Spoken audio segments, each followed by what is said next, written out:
Parurusahan ng Diyos ang mundo.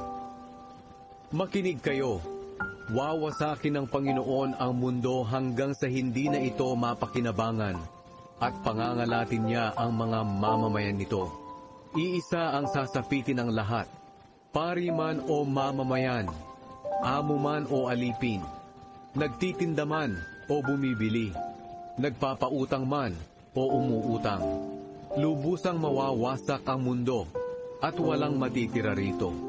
Mangyayari nga ito dahil sinabi ng Panginoon, matutuyo at titigas ang lupa, manlulumo ang buong mundo, pati na ang mga kilala at makapangyarihang tao. Ang mundo ay dinungisan ng mga mamamayan nito dahil hindi nila sinunod ang kautusan ng Diyos at ang kanyang mga tuntunin.